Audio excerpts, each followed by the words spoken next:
Hello everyone, welcome you all in the Phoenix classes. Today we are going to discuss about the fertilization and implantation. So in the previous video we all have already discussed about the male reproductive system, female reproductive system, gametogenesis, in which we have studied about the spermatogenesis and oogenesis. Then after we have studied about the structure of gametes, ovum and sperm, and then after we all have discussed about the hormonal control of spermatogenesis. And then at last we all have discussed about the menstrual cycle. Now today we are going to discuss about the fertilization and implantation. Let us discuss the very beginning with the definition. So what is fertilization? First thing is what is fertilization and implantation. दो चीज़ें हम पढ़ने वाले हैं, fertilisation क्या है और implantation क्या है as per the NCERT heading. ठीक है. सो फर्टिलाइजेशन क्या है? As we all know, fertilization is nothing but it is what the fusion of male and female gametes. Male और फीमेल गैमेट का फ्यूजन ही क्या कहलाता है? फर्टिलाइजेशन कहलाता है. जैसे कि हम जानते हैं male gamete is what? Sperm and female gamete is what? Ovum. तो इन दोनों के फ्यूजन को ही हम क्या बोलते हैं? फर्टिलाइजेशन बोलते हैं. सो बेसिकली फर्टिलाइजेशन के हमारे पास कितने टाइप्स हैं? So if you are considering the types of fertilization, so we all know that कि दो तरीके के फर्टिलाइजेशन एग्जिस्ट करते हैं. कौन कौन से हैं? एक तो हमारा क्या है? एक्सटर्नल फर्टिलाइजेशन, और दूसरा कौन सा है? Internal fertilization. अच्छा, दोनों की डेफिनेशन पे अब आते हैं. क्या है भाई? If the fertilization takes place inside the female body then it is called as internal fertilization. If it takes place outside the female body then it is called as external fertilization. जैसे हम बात करें जो aquatic organisms हैं basically, तो aquatic organisms में कौन सा फर्टिलाइजेशन देखा जाता है? वी मस्ट सी कौन सा हमको ज़्यादातर मिलेगा? एक्सटर्नल फर्टिलाइजेशन होता है. और इसमें क्या होता है? जो गैमेट्स होते हैं वो ऑर्गेनिज्म क्या करते हैं? वाटर बॉडीज़ में रिलीज कर देते हैं और वो वाटर बॉडीज़ में रेंडमली क्या करता है? फ्यूज़ कर जाता है. वहीं हम बात करें इंटरनल फर्टिलाइजेशन, जैसे हम बात करें मोस्ट ऑफ द मैमल्स अगर बात करें हम, तो मैमल्स जो होते हैं वो कौन सा फर्टिलाइजेशन करते हैं?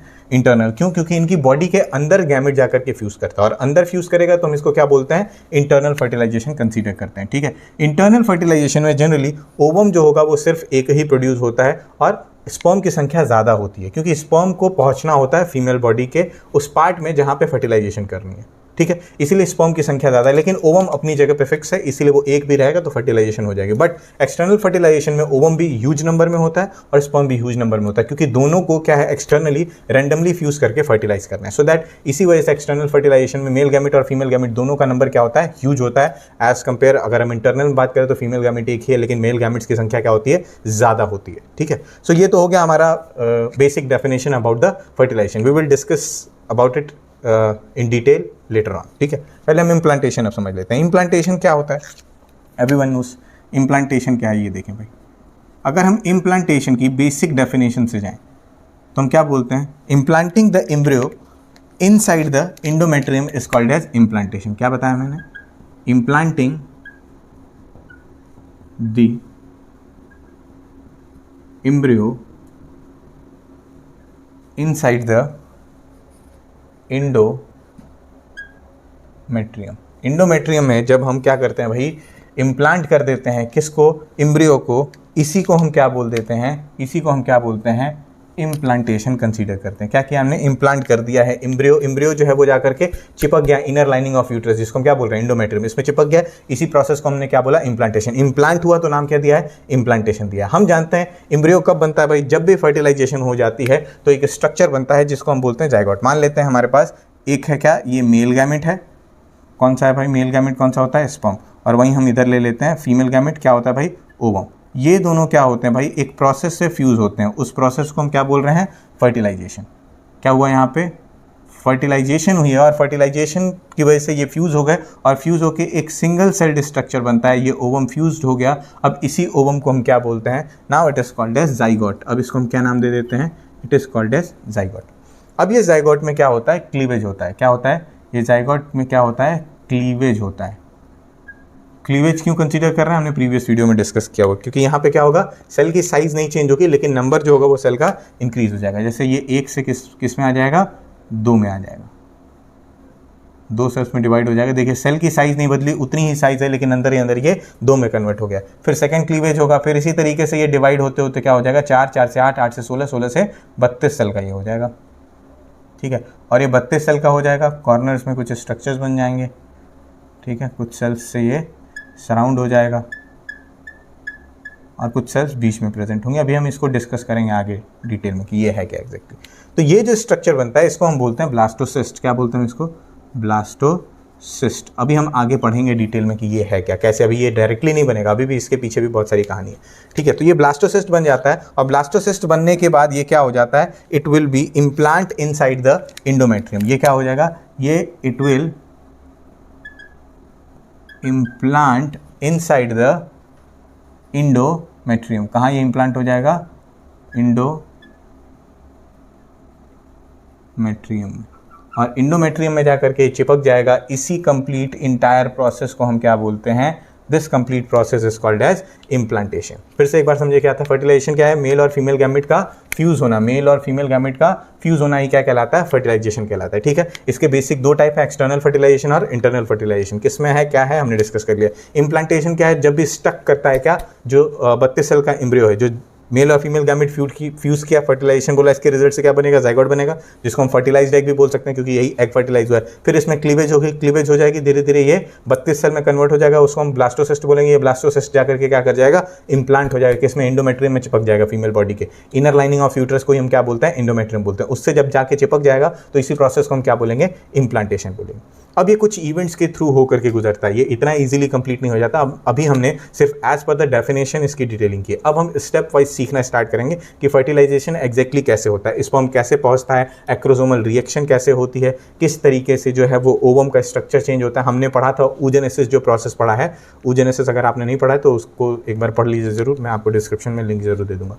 तो क्या है कि oogenesis जो प्रोसेस है उसमें हमने देखा था कि एट लास्ट जब हमने देखा है वहां पे देखा हमने कि सेकेंडरी oocyte बनता है और सेकेंडरी oocyte से ओवम का फॉर्मेशन होना है, जहां की एक पोलर बॉडी बनती है। हमने ये बात भी डिस्कस की थी कि oogenesis जो है वो कभी कंप्लीट नहीं मानी जाती है जब तक फर्टिलाइजेशन नहीं हो जाता, जब तक स्पर्म जो है वो पेनिट्रेट करके ज़ोना पेलुसिडा को ओवम के साइटोप्लाज्म में इंटर नहीं कर जाता, उसका न्यूक्लियस अंदर नहीं पहुंच जाता, तब तक oogenesis कंप्लीट नहीं कंसीडर की जाएगी। क्यों? क्योंकि तब तक वो सेकेंडरी oocyte वाले ही स्टेज में रहता है।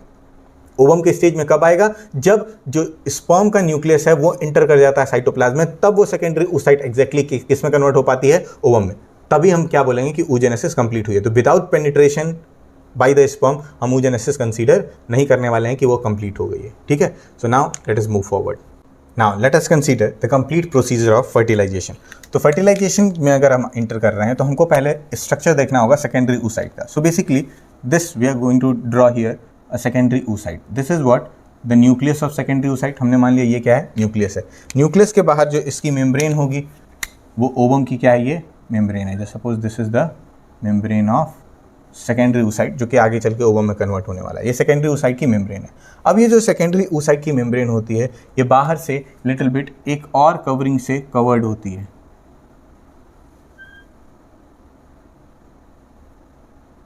जो इसके बाहर स्पेस है। ठीक है, इससे ये कवर्ड हो जाएगी। ठीक, इसके बाहर एक और लेयर पाई जाएगी जिसको हम क्या बोलते हैं? Zona pellucida. ठीक है, इसके बाहर एक और लेयर पाई गई जिसको हमने नाम दिया क्या?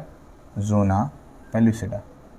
थोड़ा नेमिंग करेंगे, पहले हम थोड़ा सा अच्छा लिखते हुए ही चलते हैं। देखिए क्या है, this is what, this is nothing but it is what? A nucleus. ये क्या है? हमारा न्यूक्लियस है। दिस इज़ व्हाट, इस मेम्ब्रेन को हम बोलते हैं क्या? It is called as vitelline membrane या plasma membrane of ovum. Plasma membrane जो है ओवम की, उसी को हमने नाम दिया क्या? Vitelline membrane. अब ये थिक होती है, इसमें बीच में स्पेस होता है, इसको हम क्या बोलते हैं? That is called as perivitelline membrane. क्या बोलते हैं हम इसको? Perivitelline membrane. इसके बाहर जो स्ट्रक्चर है इसी को हम आउटर मेम्ब्रेन कंसीडर कर रहे हैं। क्या बोल रहे हैं इसको? Zona pellucida. क्या नाम दे रहे हैं हम इसको? Zona pellucida. बड़ा इंपॉर्टेंट स्ट्रक्चर है भाई।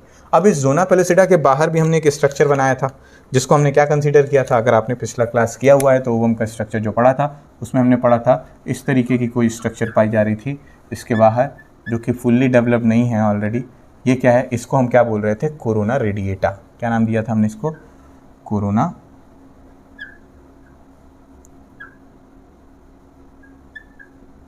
रेडिएटा, ये भी ग्रेनुलोसा सेल से बनी हुई है। यहाँ पे क्या होंगी, कहीं कहीं फॉलिकल्स जो होंगे वो प्रेजेंट होंगे, ठीक है, अलग अलग दूर दूर थोड़े प्रेजेंट होंगे, एक साथ नहीं, बिल्कुल कंडेंस फॉर्म में नहीं है, दूर दूर प्रेजेंट है, ठीक है।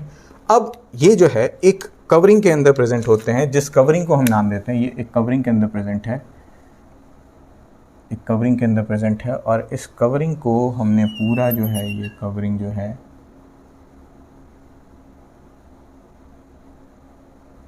ये जो कवरिंग बना ली हमने, इसी कवरिंग को कम्प्लीटली इसको हम पूरी तरीके से फिल कर देते हैं ग्रेनुलोसा सेल की लेयर से, और ये 3 लेयर्ड होगा। ये जो लेयर मैं बना रहा हूँ this will be 3 layered structure, तभी ये पूरा कंप्लीट स्ट्रक्चर क्या कहलाएगा, ग्राफियन फॉलिकल कहलाएगा। क्या कहलाएगा ये आगे, ग्राफियन फॉलिकल इसको बोलेंगे। हमने पढ़ा था ना, ग्राफियन फॉलिकल के अंदर ही पाया जाता है क्या, सेकेंडरी oocyte। सेकेंडरी oocyte कहाँ मिलता है, ग्राफियन फॉलिकल के अंदर मिलता है।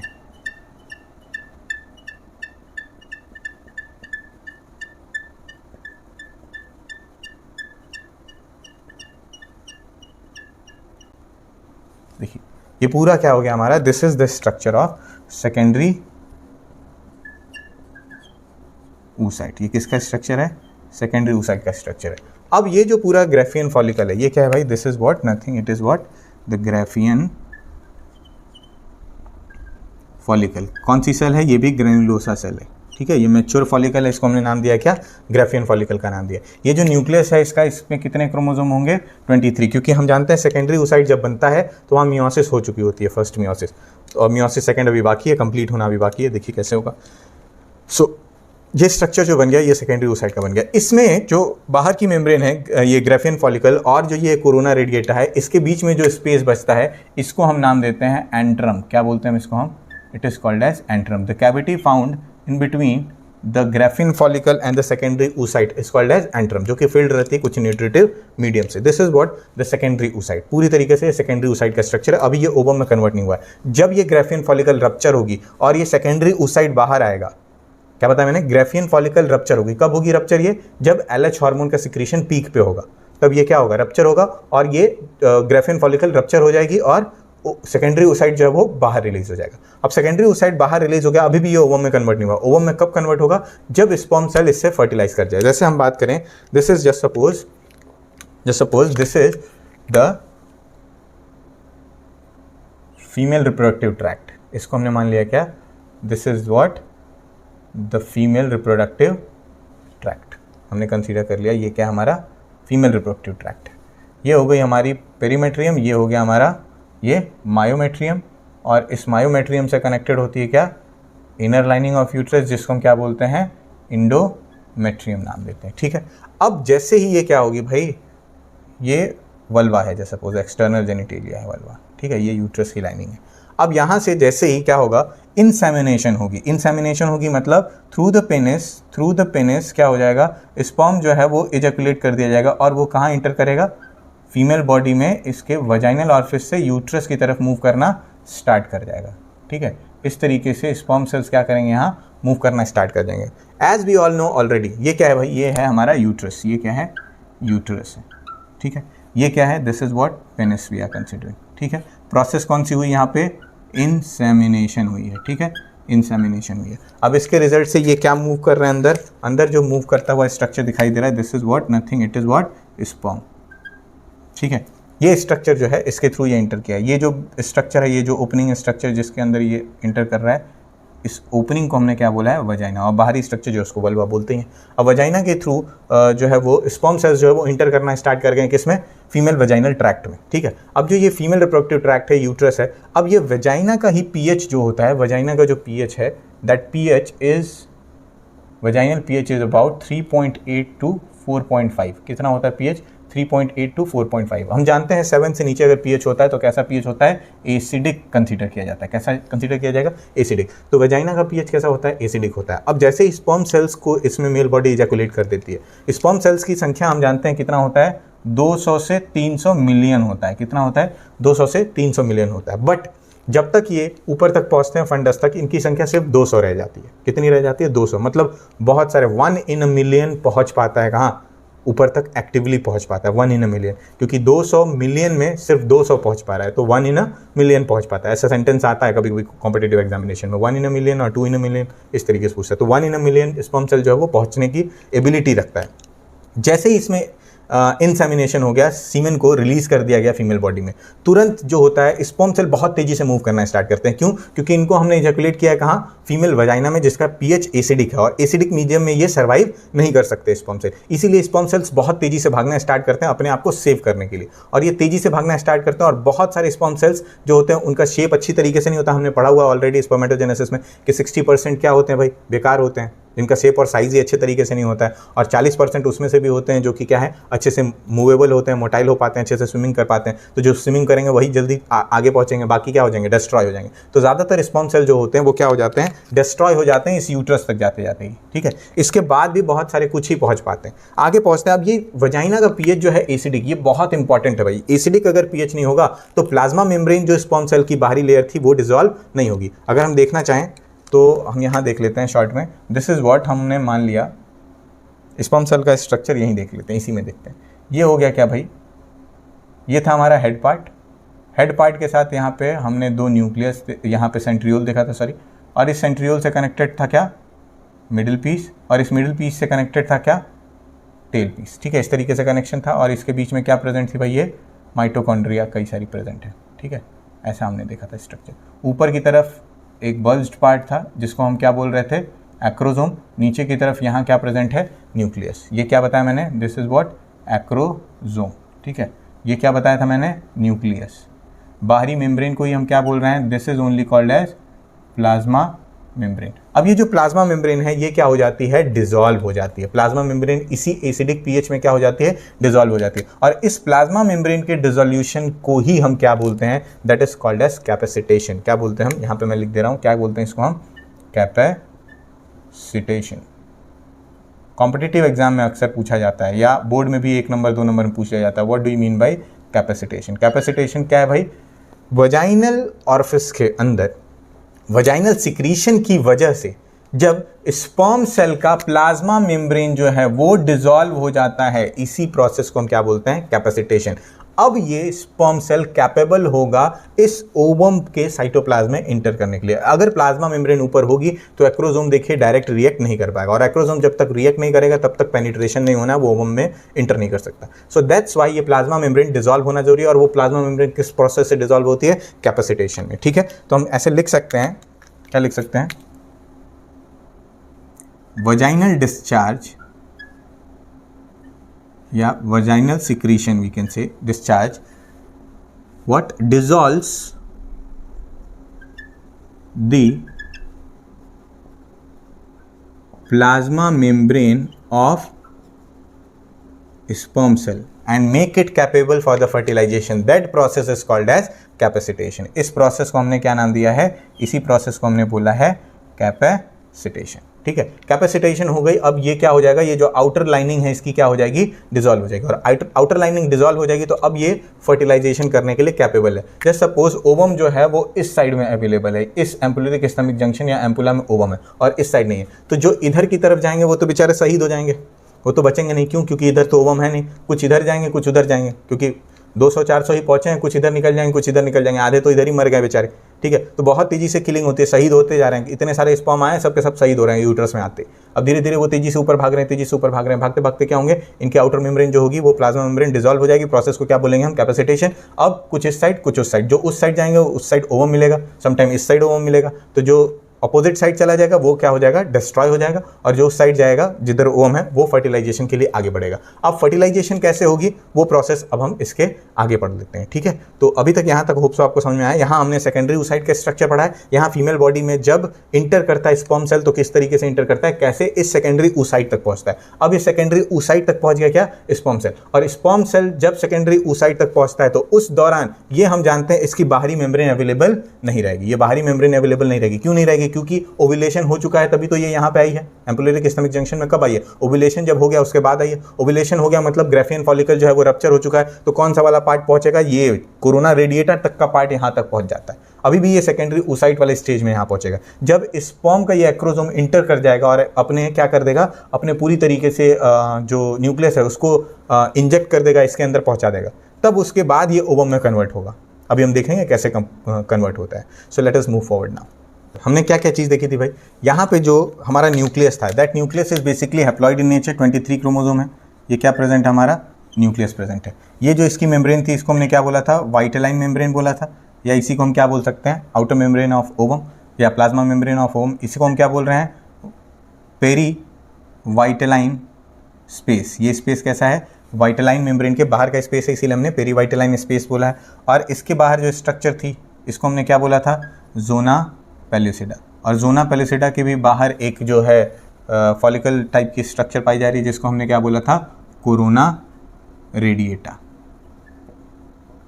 अब क्या होगा? आसानी से जो स्पर्म सेल्स हैं वो स्पर्म सेल्स आएंगे और इसको तो आसानी से क्रॉस कर जाएंगे, और क्रॉस करके कहाँ पहुँचेंगे? जोना पेल्यूसिडा पे। अब कई सारे स्पर्म सेल्स आ रहे हैं, आप एनसीईआरटी में भी डायग्राम देखेंगे तो एक स्पर्म सेल नहीं आ रहा है, कई सारे स्पर्म सेल्स आ रहे हैं। जो पहले पहुंचता है वो क्या करेगा? फर्टिलाइज करेगा। और पहले पहुंचने की पॉसिबिलिटी किसके पास होगी भाई? जो ज़्यादा स्ट्रेंथ जिसके पास होगी, जो वो ज़्यादा कैपेबल होगा, इसीलिए वो पहले पहुंच गया। और पहले पहुंचता है तो इस जोना पेल्यूसिडा के ऊपर कुछ स्पेसिफिक स्ट्रक्चर्स पाए जाते हैं, कुछ रिसेप्टर्स पाए जाते हैं। That zona pellucida is having some receptors जो कि रिसीव करने के लिए रिस्पॉन्सिबल है। किसको रिसीव करने के लिए? इस स्पर्म सेल को।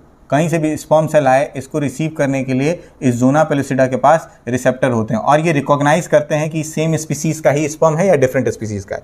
अदरवाइज किसी और ऑर्गेनिज्म का अगर स्पर्म सेल पहुंच गया तो वो फीमेल बॉडी में ओवम से फर्टिलाइज नहीं करेगा। किसका करेगा? ह्यूमन का ही करेगा। और उसको रिकॉग्नाइज करने का काम किसका है? उसको रिकॉग्नाइज करने का काम इसी रिसेप्टर का है, जिसका हम नाम देते हैं क्या? ZP3 receptor. क्या नाम देते हैं? ZP3 receptor. ZP क्या रिप्रेजेंट कर रहा है? जोना पेल्यूसिडा। ठीक है, तो जोना पेल्यूसिडा 3 जो ZP3 रिसेप्टर है वो रेस्पॉन्सिबल है for the recognisation of sperm cell. It recognise the sperm cell. अगर वो सेम स्पीसीज का है तब वो रिकॉग्नाइज करके उसको एंट्री देगा। फिर उसके बाद ये जो होगा स्पर्म सेल आगे बढ़ेगा। अब आगे बढ़ने के बाद कहाँ इंटर करेगा भाई? अब जब तक ये यहाँ पहुँचता है ना जोना पेल्यूसिडा तक, जब तक जोना पेल्यूसिडा तक पहुंचता है, तो जोना पेल्यूसिडा जब पहचानती है ZP3 से, तो उसी समय ये एक्रोजोम जो होता है वो बर्स्ट हो जाता है। और एक्रोजोम बर्स्ट होने की वजह से एक्रोजोमल रिएक्शन हो जाती है। यहाँ क्या हो जाता है? एक्रोजोमल रिएक्शन हो जाता है। ये एक्रोजोमल रिएक्शन किसके किसके बीच में हुआ है? जोना पेल्यूसिडा प्लस एक्रोजोम, इन दोनों के बीच में रिएक्शन हुआ है, जिसकी वजह से एक्रोजोम जो हो गया वो ब्लास्ट हो गया। और ब्लास्ट होने की वजह से जो स्पर्म सेल यहाँ इंटर करेगा वो इसका जो एक्रोजोम है वो क्या हो गया? पूरी तरीके से एक्रोजोम इसका जो आगे वाला पार्ट है वो क्या हो गया? डिसॉल्व हो गया। और डिसॉल्व हो गया, ये देखिए अंदर की तरफ बढ़ रहा है। मान लेते हैं यहाँ तक पहुँच गया। अब यहाँ तक पहुँच गया तो देखिए इस तरीके से स्ट्रक्चर है, इसका एक्रोजोम जो है वो पूरी तरीके से डिसॉल्व हो चुका है। अब न्यूक्लियस जो है वो रेडी है अंदर इंटर करने के लिए, क्योंकि ऊपर से ना ही एक्रोजोम बचा ना ही प्लाज्मा मेम्ब्रेन। तो जब तक ये वाइटेलाइन मेम्ब्रेन या ओवम की मेम्ब्रेन तक पहुंचता है तब तक न्यूक्लियस इसका आसानी से इंटर कर जाता है। किसमें? इसके साइटोप्लाज्म में। साइटोप्लाज्म ऑफ ओवम में इंटर कर गया किसका न्यूक्लियस? स्पर्म का न्यूक्लियस। ये देखिए ये क्या है? ये हम लिख सकते हैं this is the nucleus of sperm. Sperm का न्यूक्लियस यहाँ तक पहुँच गया। अब स्पर्म का न्यूक्लियस जब यहाँ पहुँच जाता है, वैसे ही ये सेकेंडरी oocyte अब तो इंटर कर गया ना, अब ओव्यूलेशन कंप्लीट होने वाली है। कैसे होगा? ये सेकेंडरी oocyte तुरंत क्या कर लेती है? डिवाइड हो जाती है। जैसे ये इंटर किया ना स्पर्म का न्यूक्लियस, वैसे ही ये सेकेंडरी oocyte डिवाइड हो जाती है, और डिवाइड होकर के क्या बनाएगी? ओवम का फॉर्मेशन कर देगी। और इसके साथ ही एक और स्ट्रक्चर बनता है, हमने देखा था। जैसे ये डिवाइड होगी किसमें? 2 सेल्स में ये ब्रेक हो जाएगी, ब्रेक होगी, और ब्रेक होगी जो दूसरी सेल बनेगी वो क्या हो जाने वाली है? ये डीजेनरेट हो जाने वाली है। और इसको हमने नाम क्या दिया था? That is called as polar body. अब ये पोलर बॉडी क्या हो जाएगी? डीजेनरेट हो जाएगी। और अब ये जो न्यूक्लियस बना ना इन दोनों के डिवीजन से, ये सेकेंडरी oocyte वाला न्यूक्लियस डिवाइड हुआ तो जो नया न्यूक्लियस बना वो क्या है? हमारा ओवम। अब ये किसका न्यूक्लियस हो गया? ओवम का न्यूक्लियस हो गया। अब ये जो एक और बनी हुई है सेल, ये क्या हो जाएगी? पोलर बॉडी, और ये बाहर चली जाएगी। ठीक है, अब क्या है? ये दोनों आपस में अब क्या कर जाएंगे? फ्यूज कर जाएंगे। और ये दोनों जब आपस में फ्यूज कर जाएंगे तो अब स्ट्रक्चर जो हमारा मिलने वाला है हमको, वो कैसा स्ट्रक्चर मिलेगा? ये देखिए, ये 23 पेयर वाला अब हमको न्यूक्लियस मिलेगा। इसमें कितने क्रोमोसोम आ जाएंगे? 46। इसके बाहर एक मेम्ब्रेन पाई जाएगी, इसको हम क्या बोलेंगे? White align membrane. इसके बाहर एक मेम्ब्रेन पाई जाएगी, इसको हम क्या बोलेंगे? इसके बाहर जो स्ट्रक्चर स्पेस पाया गया, पेरी व्हाइट एलाइन स्पेस। और इसके भी बाहर एक स्ट्रक्चर पाई जाएगी, क्या बोलेंगे हम? जोना पेलिसिडा। इतने स्ट्रक्चर रह जाते हैं। बाहर वाला कोरोना रेडिएटा भी क्या हो जाता है? डिसॉल्व हो जाता है। ये क्या है? This is the structure of zygote. किसका स्ट्रक्चर है ये? जाइगोट का स्ट्रक्चर है। जाइगोट में क्या क्या हमने देखा? This is what? The nucleus. ये क्या है भाई? न्यूक्लियस है। ये क्या है? Vitelline membrane. ये क्या है? पेरी वाइटेलाइन स्पेस है। और ये क्या है? This is the outer one is what? The zona pellucida. ठीक है, तो ये स्ट्रक्चर किसका है भाई? This structure is of zygote. ये स्ट्रक्चर किसका था? पहले था किसका? सेकेंडरी oocyte का। लेकिन जैसे ये डिवाइड हो गई, अब ये क्या बन चुकी है? Now it is what? Ovum. अब ये क्या बन चुकी है? ओवम। और oogenesis कंप्लीट हो गई। बिना देखिए, जब तक ये स्पर्म सेल एंटर नहीं करता तब तक ये सेकेंडरी oocyte वाले ही स्टेज में है। मतलब क्या होने वाला है कि oogenesis कंप्लीट नहीं होगी। अगर मेंस्ट्रुअल साइकिल होता है, ये secondary oocyte as it is बाहर रिलीज हो जाता है। एनसीईआरटी ये मेंशन नहीं करती कि ये सेकेंडरी oocyte है कि ओवम है। एनसीईआरटी के हिसाब से चले तो सेकेंडरी oocyte और ओवम को आगे चल के उसने सेम कंसीडर करा दिया, जबकि वहां पे जब oogenesis है वहां पे उसने डिफरेंशिएट किया हुआ है। लेकिन जब फर्टिलाइजेशन में आते हैं तो वो ओवम डायरेक्ट लिख देती है, सेकेंडरी oocyte नहीं लिखती है। तो सेकेंडरी oocyte ही रहता है ये बात ध्यान रखिएगा। जब स्पर्म सेल एंटर करता है तब ये डिवाइड हो जाती है, डिवाइड होकर एक पोलर बॉडी बना लेती है और एक ओवम सेल में कन्वर्ट हो जाता है। ये डीजेनरेट हो जाएगी पोलर बॉडी। ठीक है, this is what the complete procedure of fertilisation. Fusion हो गया। अब फ्यूजन के बाद अब हम बात करते हैं इम्प्लांटेशन की। इम्प्लांटेशन के लिए भी अगर थोड़ा सा फ्रेमवर्क फिर से दिखाएं तो क्या था? Fusion of male and female gamete starting में ही बताया था जब इंट्रोडक्शन दिया था। Fusion of male and female gamete हुआ, स्पर्म और ओवम। देखिए यहाँ फ्यूजन हो गया। फ्यूजन के बाद क्या बन गया? जाइगोट। अब जाइगोट के बाद किस तरीके से एम्ब्रियो का फॉर्मेशन होता है और वो जाकर के एंडोमेट्रियम में चिपक जाता है, इस इंटायर प्रोसेस को क्या बोलेंगे हम? इम्प्लांटेशन। देखते हैं कैसे होता है इम्प्लांटेशन। देखिए क्या था, हमने देखा अभी जो स्ट्रक्चर था उसमें हमने देखा है कि जब ओवम के अंदर या सेकेंडरी जो oocyte है उसके अंदर जब स्पर्म सेल एंटर करता है, फिर उसके बाद किसी दूसरे स्पर्म की एंट्री नहीं होती। क्यों नहीं होती? क्योंकि जो ZP3 रिसेप्टर्स है ना, वो क्या हो जाते हैं? डिसॉल्व हो जाते हैं, वो खत्म हो जाते हैं। और ZP3 रिसेप्टर्स अगर खत्म हो जाएंगे तो कोई उनको पहचानने वाला नहीं है कि उसको एंट्री मिले। मतलब जोना पेलिसिडा एक तरीके से पूरी तरीके से कवर्ड हो जाती है। अब कोई रिसेप्टर नहीं है जो उसको एंट्री देने वाला है। ठीक है, तो इस वजह से नया स्पर्म जो है वो एंटर नहीं करेगा। अगर साइमल्टेनियसली एक ही टाइम पे दो रिसेप्टर से अगर एंटर कर गया तब दो स्पर्म एंटर कर सकता है, बट ऐसे जनरली होता नहीं है। और क्या होने वाला है? एक ही स्पर्म एंटर करेगा और ZP3 रिसेप्टर खत्म हो जाते हैं, वो डिसॉल्व हो जाते हैं। सो दैट जैसे ही अंदर ओवम स्पर्म का जो न्यूक्लियस है पहुंचता है ना, उसके बाद ZP3 रिसेप्टर्स क्या हो जाते हैं? डिसॉल्व हो जाते हैं। और ओवम की वाइटेलाइन मेम्ब्रेन भी क्या हो जाती है? एकदम शील्ड हो जाती है, कवर्ड हो जाती है। सो दैट नए स्पर्म की एंट्री जो है वो अलाउड नहीं होती उसके बाद। ठीक है, तो बाकी अपने आप उसमें एसिडिक मीडियम में अपने आप थोड़ी देर में क्या हो जाएंगे? डिस्ट्रॉय हो जाएंगे बेचारे। ठीक है, अब आगे बढ़ते हैं। आगे का प्रोसीजर जो है उसको हमने क्या बोला है? That is comes in the heading implantation. कौन सा हेडिंग है हमारा? इम्प्लांटेशन। अब ये इम्प्लांटेशन क्या है भाई? हम जानते हैं जो फीमेल रिप्रोडक्टिव ट्रैक्ट है, ठीक है, just suppose this is what the female reproductive tract. ठीक है, फीमेल रिप्रोडक्टिव ट्रैक्ट में ये कौन सा स्ट्रक्चर है हमारा भाई? This is what we are drawing a uterus. 3 linings हैं। इसको हमने क्या बोला है? That is called as perimetrium. ये क्या है भाई? This is what myometrium and the inner one is called endometrium. ठीक है, ऊपर की तरफ ये क्या प्रेजेंट है? That is called as fundus. ठीक है, ये क्या प्रेजेंट है? That is called as fimbriae. ये क्या है? पूरा फैलोपियन ट्यूब वाला पार्ट है। ठीक है, और ये क्या है? दिस इज व्हाट यूटेरस, या इसी को हम क्या बोलते हैं? वॉर्म, जिसके अंदर प्रोजनी की डेवलपमेंट होने वाली है। अब देखिए किस तरीके से एनसीईआरटी ने शो किया हुआ है एज पर द डायग्राम। तो पहली चीज आई, मेल और फीमेल गैमेट का फ्यूजन दिखाया हुआ है। पहला जो स्ट्रक्चर दिखाया एम्पुलरिक स्टमक जंक्शन में क्या होगा? Just suppose this is what ovum, और इस ओवम में क्या होने वाला है? ये यहाँ देखेंगे तो आपको बाहरी मेम्ब्रेन कोरोना रेडिएटा भी दिखाई देगी। अब इस ओवम पे क्या मूव करता है? इस ओवम पे आ रहे हैं क्या? कुछ स्पर्म सेल्स आ रहे हैं। ये स्पर्म सेल्स आकर के क्या करने वाले हैं? इस कोरोना रेडिएटा से फ्यूज़ कर जाने वाले हैं और धीरे धीरे कोरोना रेडिएटा से अंदर पहुंचेंगे और किससे फ्यूज़ करेंगे? जोना पेलिसिडा से। ये स्ट्रक्चर दिखा रहा है। ये क्या दिखा रहा है? द फ्यूजन ऑफ गैमीट्स दिखा रहा है। ये क्या दिखा रहा है? Fusion of gametes. इसके बाद नेक्स्ट स्ट्रक्चर जो है, इसमें किसका फॉर्मेशन हो गया है? इसमें फॉर्मेशन हो गया किसका? जाइगोट का फॉर्मेशन हो गया।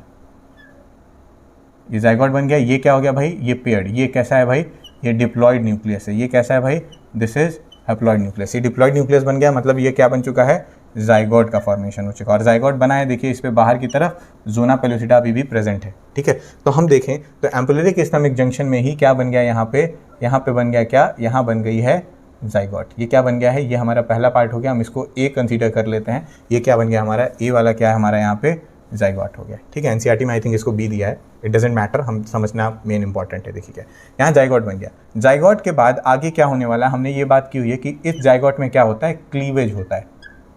क्या होता है भाई, क्लीवेज होता है। इस जाइगोट में क्या होने वाला है, इस जाइगोट में होने वाला है क्लीवेज। और क्लीवेज जैसे ही होगा क्या होगा भाई, सेल की साइज में कोई चेंज नहीं आएगा। ये जोना पेलुसिडा जैसी थी वैसी ही रहेगी, बड़ा बन गया भाई। चलिए फिर से बनाते हैं।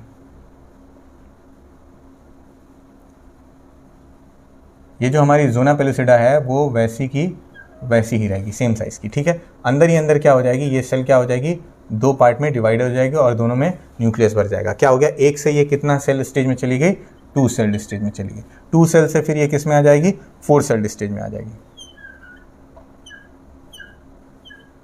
4 सेल में आ गई। अब इन्हीं जो सेल्स जो अंदर ही अंदर डिवाइड हो रही हैं, इन सेल्स को हम बोलते हैं ब्लास्टोमियर। क्या नाम देते हैं, these cells are called as blastomere. अब ये ब्लास्टोमियर आगे चल के और डिवाइड होगी। ये क्या है भाई, उसी शेप साइज का रहने वाला है क्या हमारा जोना पेलुसिडा। और आगे चल के ये कितना, 4 से कितने सेल्स में आ जाएंगी, 8 सेल में आ जाएगी।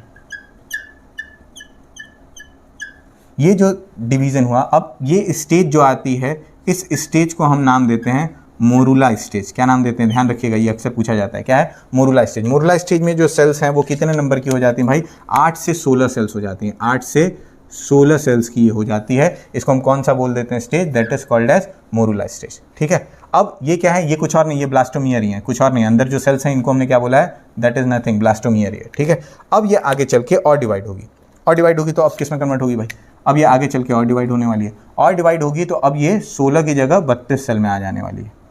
और डिवाइड होगी 32 सेल में आएगी। कॉर्नर्स पे जो होंगे कुछ सेल्स जो होंगे वो क्या हो जाएंगे, अरेंज हो जाएंगे। ये 16, 17, 18 होंगे, ज़्यादा बन रहा है बट आप कंसीडर कर लीजिए। बाहर की तरफ सेल्स जो है अरेंज हो जाएंगी और कुछ सेल्स जो होंगी अंदर की तरफ भी दिखाई देंगी। ठीक है, इस तरीके का एक स्ट्रक्चर का फॉर्मेशन हो जाता है। ठीक है, अब ये जो स्ट्रक्चर बना है, इसमें ये जो बाहरी स्ट्रक्चर है, इसको जो मेम्ब्रेन टाइप का स्ट्रक्चर है, इसको हम बोलते हैं ट्रोफोब्लास्ट। ट्रोफोब्लास्ट बोलते हैं। ठीक है, इसके बाहर भी मेम्ब्रेन होगी, कौन सी, जोना पेलुसिडा वाली। अभी भी जोना पेलुसिडा खत्म नहीं हुई है, जोना पेलुसिडा खत्म नहीं करना है। हर जगह क्या होगी, जोना पेलुसिडा जरूर प्रेजेंट होगी ही होगी। ठीक है, तो उनकी मेम्ब्रेन हो गई, ये हो गई हमारी जोना पेलुसिडा। ठीक है, जोना पेलुसिडा को आपको दिखाना है, उसको छोड़ना नहीं है, जोना पेलुसिडा अवेलेबल है। ठीक है, अब ये क्या हुआ, जो डिवीजन हुआ, इससे ट्रोफोप्लास्ट जो है, आउटर लेयर जो बन रही है उसको हमने ट्रोफोप्लास्ट बोला है। अंदर की तरफ जो ग्रुप ऑफ सेल बनी है इसको हम बोलते हैं इनर सेल मास। क्या बोलते हैं इसको, इनर सेल मास। ठीक है, यही चल के आगे डिवीजन करने वाली है एग्जैक्टली, और यही कन्वर्ट होगी किसमें, एम्ब्रियो में। ठीक है, पूरा ये स्ट्रक्चर कन्वर्ट होने वाला। अब क्या है, ये जोना पेलुसिडा अभी भी अवेलेबल है। ये क्या है, this is what, zona pellucida. ये जो कैविटी है इसके अंदर ना, इस कैविटी को हम बोलते हैं ब्लास्टोसील। क्या बोलते हैं, that cavity is called as blastocoel.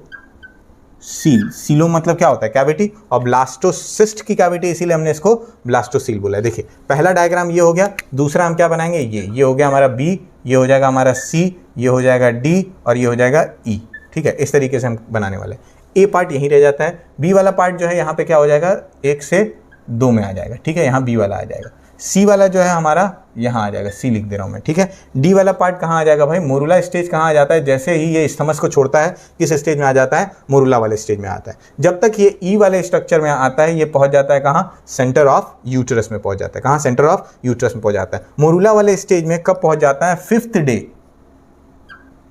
5th day after the fertilisation या जाइगोट फॉर्मेशन जो होता है, ये क्या बना लेता है, मोरूला स्टेज बना लेता है। ये वाली स्टेज कब तक है, 5th डे में बन जाती है। ठीक है, इसके बाद अगली जो स्टेज है, ये 7th डे जो जा करके ये क्या है, ये ट्रोफोब्लास्ट क्या हो जाएगा, वो स्टिक कर जाएगा, इंडोमेट्रियम के अंदर पहुंच जाएगा। और इसी प्रोसेस को हम क्या बोलते हैं, now this process is called as implantation. ठीक है, अब ये कैसे इंटर होगा देखिएगा, कुछ और नहीं करना है। देखिए ये थी हमारी क्या, आउटर लाइनिंग, ये हमारा ट्रोफोब्लास्ट। ठीक है, ये ट्रोफोब्लास्ट प्रेजेंट है, अंदर क्या है, इनर सेल मास प्रेजेंट है, अंदर क्या है, ये इनर सेल मास प्रेजेंट है, ठीक है, ये स्ट्रक्चर प्रेजेंट है। अब बेसिकली जब तक ये सेंटर में आता है तब तक ये इंडोमेट्रियम कुछ सिक्रीशन स्टार्ट कर देती है, इंडोमेट्रियम कुछ सिक्रीशन स्टार्ट करती है जिसको हम क्या बोलते हैं, ग्लाइकोजन का। किसका सिक्रीशन करती है, ग्लाइकोजन। अब ये ग्लाइकोजन जा करके पूरी तरीके से भर जाता है इसकी कैविटी में, जो ये खाली स्पेस है ना, इस खाली स्पेस में क्या भर जाने वाला है, इस खाली स्पेस में भर जाएगा क्या, ग्लाइकोजन। ये खाली स्पेस जो है, इस खाली स्पेस में भर जाएगा क्या, ग्लाइकोजन। ये क्या है भाई, दिस इज व्हाट, ग्लाइकोजन, ठीक है। ग्लाइकोजन जो होता है वो न्यूट्रिटिव होगा, कार्बोहाइड्रेट है भाई, सिंपल सी बात है, न्यूट्रिटिव होगा। ये बाहरी मेम्ब्रेन जो है इसको हम क्या बोल रहे हैं, that is called as trophoblast. ये क्या है भाई, ट्रोफोब्लास्ट है, ठीक है। ये क्या था, inner cell mass, inner cell mass है, ठीक है। अब जब तक ये पहुंचता है कहाँ, इंडोमेट्रियम के पास, तो इस इंडोमेट्रियम के पास पहुंचते पहुंचते क्या हो जाएगा, इसका जो ज़ोना पेलुसिडा वाला स्ट्रक्चर है वो क्या होने लग जाता है, डिसॉल्व होना स्टार्ट हो जाता है। ज़ोना पेलुसिडा डिसॉल्व होने लगी और ये धीरे धीरे क्या हो जाएगा, इंडोमेट्रियम के अंदर स्टक कर जाएगा। इंडोमेट्रियम भी वहाँ से कुछ स्पेस तक के लिए ये खाली हो जाती है, ये क्या हो जाएगी, डिसॉल्व हो जाएगी ये मेम्ब्रेन, ठीक है। ये इंडोमेट्रियम यहाँ पे डिसॉल्व हो जाएगा और डिसॉल्व होने के बाद क्या हो जाएगा भाई, यहाँ पे एंट्री मिल जाएगी किसको, इस पर्टिकुलर जो स्ट्रक्चर है, ये जो ब्लास्टोसिस्ट है, ये जो एम्ब्रियो में कन्वर्ट हो चुका है, ये पूरी तरीके से अंदर पहुँच जाएगा। और ये अंदर पहुँच गया और अंदर पहुँचने के बाद फिर से इसका जनरेशन हो जाता है, ये जनरेट हो जाती है क्या, इंडोमेट्रियम फिर से जनरेट हो जाते हैं। तो ये पूरी तरीके से अंदर पहुंच गया, अंदर पहुंच गया तो प्रोसेस को हमने क्या बोल दिया है, इम्प्लांटेशन बोल दिया। और इम्प्लांटेशन के बाद ये जो ट्रोफोब्लास्ट है, that trophoblast is responsible for the secretion of a particular hormone called as HCG। क्या सिक्रीट करता है ये जो ट्रोफोब्लास्ट है, यहाँ लिख दे रहा हूं मैं, ट्रोफोब्लास्ट जो है, ये ट्रोफोब्लास्ट जो है वो सिक्रीट करता है, इट सिक्रीट्स HCG हार्मोन। कौन सा हार्मोन सिक्रीट कर रहा है, HCG हार्मोन सिक्रीट कर रहा है। कौन से डे में, it secretes on the 8th day, क्योंकि 7th डे में क्या हुआ है, इम्प्लांटेशन हुआ है। इम्प्लांटेशन कब हुआ है, 7th डे, मैंने बताया था 7 दिन में ये सेंटर में पहुंचता है। 7 डेज में क्या हुआ है भाई, इम्प्लांटेशन हुई है और 8th डे में इस ट्रोफोब्लास्ट ने एक सिक्रीशन स्टार्ट कर दिया है, कौन सा, HCG का। ये HCG का सिक्रीशन जनरली हम प्लेसेंटा का रोल मानते हैं कि प्लेसेंटा सिक्रीट करता है। आगे चल के यही ट्रोफोब्लास्ट कन्वर्ट होने वाला है किसमें, प्लेसेंटा में। आगे चल के that trophoblast will only convert into the placenta, but placenta बनने में 2 से 3 महीने लग जाते हैं। ये ट्रोफोब्लास्ट का कन्वर्जन प्लेसेंटा में 2 से 3 महीने में होता है। तो तब तक जो है वो प्लेसेंटा वाला काम कौन करता है, ये ट्रोफोब्लास्ट अपने आप में ही करता है। ट्रोफोब्लास्ट क्या सिक्रीट करता है, HCG। ये HCG का फंक्शन क्या है, HCG is mainly responsible for maintaining the corpus luteum. ये क्या करता है, it maintain the corpus luteum. जो कॉर्पस ल्यूटियम है वो प्रोजेस्टेरॉन का सिक्रीशन करा रहा है ना, और प्रोजेस्टेरॉन जो है वो इसको इंडोमेट्रियम में बने रहने के लिए बड़ा ही इंपॉर्टेंट हार्मोन है। और उस प्रोजेस्टेरॉन के सिक्रीशन के लिए कॉर्पस ल्यूटियम होना चाहिए, और वो कॉर्पस ल्यूटियम को मेंटेन कौन कराता है, अब ये HCG कराता है। जब तक प्लेसेंटा नहीं आता तब तक ट्रोफोब्लास्ट अपने आप में ही क्या करता रहता है, HCG ह्यूमन कोरियोनिक गोनेडोट्रोपिन का सिक्रीशन करता है। HCG का फुल फॉर्म क्या है, ह्यूमन कोरियोनिक गोनेडोट्रोपिन। यहाँ शॉर्ट में मैं लिख दे रहा हूं, क्या बताया, ह्यूमन कोरियोनिक गोनेडोट्रोपिन, ठीक है। ये ह्यूमन कोरियोनिक गोनेडोट्रोपिन जो है ये क्या करता है भाई, धीरे धीरे मेंटेन करता रहता है किसको, कॉर्पस ल्यूटियम को। ये किस तरीके का वर्क कर रहा है, किस हार्मोन के तरीके का वर्क कर रहा है, it works as the LH hormone. LH hormone भी क्या करता है, कॉर्पस ल्यूटियम को परसिस्ट कराता है जब तक इम्प्लांटेशन नहीं होती है, ठीक है। इम्प्लांटेशन के बाद LH जो है वो अपनी रिस्पॉन्सिबिलिटी छोड़ देता है। तो अब उस कॉर्पस ल्यूटियम को इम्प्लांटेशन के बाद मेंटेन कौन कराएगा भाई, जैसे हम जानते हैं कि एक मेंटेनेंस के बाद क्या हो जाता है, कॉर्पस ल्यूटियम डीजनरेट हो जाती है 28th day of menstrual cycle. क्यों, क्योंकि LH फिर वापस बहुत कम हो जाता है, कम हो जाएगा तो वो डीजनरेट हो जाती है। तो जनरली इम्प्लांटेशन के बाद तो LH ऑलरेडी कम जो होगा वो कम हो जाएगा, और कम हो जाएगा तो कॉर्पस ल्यूटियम को तो डीजनरेट हो जाना चाहिए, लेकिन नहीं होता है। क्यों, क्योंकि LH तो कम हो गया, लेकिन यहाँ इम्प्लांटेशन हो गई अगर, तो ये ट्रोफोब्लास्ट सिक्रीट करने लगता है क्या, HCG, और ये HCG वर्क करने लगता है LH की तरह, और क्या कर देगा, मेंटेन कर देगा किसको, कॉर्पस ल्यूटियम को। 2-3 महीने तक ट्रोफोब्लास्ट ही HCG सिक्रीट करता है, जिससे ये कॉर्पस ल्यूटियम को मेंटेन कर पाता है। बाद में ये प्लेसेंटा में कन्वर्ट हो जाएगा, ये प्लेसेंटा भी यही सिक्रीशन करेगा HCG के साथ साथ HPL भी सिक्रीट करने लेता है, ह्यूमन प्लेसेंटल लैक्टोजन। अभी आगे पढ़ेंगे प्लेसेंटा के बारे में डिटेल में कैसा है, जब प्रेगनेंसी वाला पार्ट पढ़ेंगे। यहाँ पे अगर प्रेगनेंसी में थोड़ा सा रिलेट करें तो क्या है भाई, जो फर्स्ट हार्मोन है जो कि इंडिकेट करता है that yes female is going to be a pregnant, तो वो कौन सा हार्मोन है जो इस चीज़ को कंफर्म करता है? HCG hormone. जो फीमेल्स यूज़ करती हैं प्रेगा किट वगैरह जो है, उसमें क्या रीड किया जाता है, जो वो रेड लाइन्स आती है उस किट में, वो रेड लाइन किसकी वजह से आती है? HCG की वजह से आती है। HCG अगर उसमें पहुंचेगा तो क्या हो जाएगा, वो तुरंत कंफर्म कर देगा, वो रेड लाइन क्लियरली विजिबल हो जाती है due to the presence of HCG। और ये HCG हार्मोन फीमेल में और कभी प्रोड्यूस होता ही नहीं है। ये कब होगा? जब इम्प्लांटेशन हो जाएगी तभी HCG का प्रोडक्शन स्टार्ट होता है। तो ये कंफर्म कर देता है कि yes female is going to be pregnant. This is what the entire procedure of the fertilisation and implantation. एक बार फिर से थोड़ा सा समझने क्या था। फर्टिलाइजेशन की डेफिनेशन पढ़ी हमने, fusion of male and female gamete. फिर क्या देखा हमने? टाइप्स ऑफ फर्टिलाइजेशन, एक्सटर्नल और इंटरनल फर्टिलाइजेशन। बाहर हुआ तो एक्सटर्नल और अंदर हुआ फीमेल बॉडी के तो इंटरनल फर्टिलाइजेशन। फिर उसके बाद हमने देखा था फर्टिलाइजेशन में क्या था, सेकेंडरी oocyte का स्ट्रक्चर देखा हमने, एंट्रम क्या है, ग्रेफियन फॉलिकल क्या है, किस तरीके से ग्रेफियन फॉलिकल रप्चर होता है तो सेकेंडरी oocyte बाहर आती है, कैसे वजाइना के अंदर जब स्पर्म सेल पहुंचता है तो एसिडिक मीडियम मिलता है और उसकी प्लाज्मा मेम्ब्रेन डिजॉल्व हो जाती है, उसको हम कैपेसिटेशन बोलते हैं। डिजॉल्व हो गया एंड जो उसका ऊपर वाली कवरिंग है एक्रोसोम, वो पहुंचती है कहाँ? ज़ोना पेल्सिडा। उसको तुरंत ZP3 जो है वो डिटेक्ट कर लेता है, डिटेक्ट करने की वजह से उसको एंट्री देता है, एक्रोसोम से पूरी रिएक्शन हो जाती है, उसको एक्रोसोम वहाँ ब्लास्ट हो जाता है, अंदर पहुंचता है क्या, सिर्फ सिंपल पार्ट पहुंचता है, तो वहाँ से न्यूक्लियस अंदर चला जाता है, बाकी पार्ट को ओवम रिजेक्ट कर देता है। मिडिल पीस और टेल की कोई आवश्यकता नहीं। मिडिल पीस का काम क्या था भाई? वो एनर्जी देना था ताकि वहाँ तक पहुँचा दे, और टेल का काम क्या था? स्विम करके उस पर्टिकुलर पार्ट तक पहुँचाना, एम्ब्रियोनिक जंक्शन तक। तो उनका कोई यूज़ नहीं है, तो उसको ओवम जो है वो रिजेक्ट कर देता है, सिर्फ न्यूक्लियस को वहाँ से एक्सेप्ट कर लेता है। जैसे ही सेकेंडरी oocyte के साइटोप्लाज्म में पहुँच जाता है क्या, जो न्यूक्लियस है स्पर्म का न्यूक्लियस जैसे ही पहुंचता है वहाँ पे तुरंत क्या हो जाती है? मियोसिस सेकंड कंप्लीट हो जाती है। मियोसिस सेकंड कंप्लीट होगी तो क्या होगा? वो सेकेंडरी oocyte किस में कन्वर्ट हो जाएगा? ओवम में। ओवम में कन्वर्ट हुआ तो साथ में एक पोलर बॉडी भी बनती है जो कि डीजेनरेट हो जाएगी। मैंने आपको स्ट्रक्चर में समझाया। अब उसके बाद दोनों गैमेट जो होंगे दोनों के न्यूक्लियस फ्यूज कर जाएंगे। दोनों के न्यूक्लियस फ्यूज कर जाएंगे तो क्या बन जाएगा? जाइगोट बन जाएगा। अब ये जाइगोट देखिए, दोनों का न्यूक्लियस फ्यूज किया, जाइगोट बन गया। जाइगोट में पहला क्लीवेज होगा तो क्या हो जाएगा? 2 सेल में आ जाएगा। दूसरा क्लीवेज होगा तो क्या आ जाएगा? 4 सेल में आ जाएगा। तीसरा क्लीवेज 16। तो फिर इस तरीके से बढ़ते बढ़ते 5 माइटोटिक डिवीजन के बाद ये 32 सेल में आ जाता है, और 32 सेल का आकर के ये सेंटर ऑफ यूट्रस में पहुंच जाता है। और सेंटर ऑफ यूट्रस में पहुंच जाएगा तो इसकी ज़ोना पेलुसिडा जो होती है वो क्या हो जाती है? डिसॉल्व हो जाती है। इंडोमेट्रियम में कुछ सिक्रीशन भेज दिया, इसकी जो कैविटी है उसके अंदर उसको भर दिया। क्या नाम है उसका? ग्लाइकोजन। इनर सेल मास है, ट्रोफोब्लास्ट है। क्या करेगा? जैसे ज़ोना पेलुसिडा डिसॉल्व हो गई, इंडोमेट्रियम भी वहाँ से थोड़ा सा डिसॉल्व होती है और अंदर की तरफ इंटर कर जाता है। ये ट्रोफोब्लास्ट के साथ इम्ब्रियो जो है वो अंदर की तरफ इंटर कर गया, फिर बाद में ये वापस से इंडोमेट्रियम जनरेट हो जाती है तो वो अंदर की तरफ चिपक जाता है। इसी प्रोसेस को क्या बोला हमने? इम्प्लांटेशन। ये ग्लाइकोजन क्या कर रहा है? इसको न्यूट्रिशन दे रहा है बाहर, फिर अंदर पहुंच गया तो अब तो इसको न्यूट्रिशन इंडोमेट्रियम डायरेक्टली दे देगी। अंदर पहुंचा, इस अंदर पहुंचने के बाद ये इनर सेल मास ही जो है वो आगे चल के पूरे ऑर्गेनिज्म में कन्वर्ट होने वाला है। ये ट्रोफोब्लास्ट कन्वर्ट हो जाएगा आगे चल के किसमें? प्लेसेंटा में। एट अ टाइम ये ट्रोफोब्लास्ट क्या सिक्रीट करता है? HCG, ह्यूमन कोरियोनिक गोनाडोट्रोपिन का सिक्रीशन करता है। इसका फंक्शन क्या है? It maintains the corpus luteum for the longer duration. लंबे समय तक इस कॉर्पस ल्यूटियम को मेंटेन रखता है, अदरवाइज फीमेल में मिसकैरेज हो जाएगी। मतलब वो जो एम्ब्रियो है वो उसी तरीके से फीमेल बॉडी से इजेक्ट आउट हो जाएगी, क्योंकि इंडोमेट्रियम शेड ऑफ हो जाएगी। क्यों? क्योंकि इंडोमेट्रियम बनी रहती है किस वजह से? क्योंकि कॉर्पस ल्यूटियम रहता है, वो प्रोजेस्टेरॉन का सिक्रीशन करते रहता है। तो जब तक प्रोजेस्टेरॉन नहीं रहेगा ये इंडोमेट्रियम अपने आप को बचा नहीं पाएगी। सो दैट्स वाई वो मेंटेन करता है कॉर्पस ल्यूटियम को। तो ह्यूमन कोरियोनिक गोनाडोट्रोपिन जो है इसने मेंटेन करा दिया। कौन से डे में ये रिलीज होना स्टार्ट हो जाता है? 8th day of fertilisation. मतलब जाइगोट बनने के या फर्टिलाइजेशन के 8 दिन बाद HCG का सिक्रीशन होता है। इंप्लांटेशन कौन से डे होती है? 7th डे पर इंप्लांटेशन हो जाती है, यहाँ पे हमने मेंशन किया हुआ। This is what the entire topic which we all have discussed today. In the next class we will discuss about the pregnancy. Till then thank you so much, have a nice day ahead. अच्छे से पढ़िए, तैयारी करिए। My name is Shubham, thanks for watching.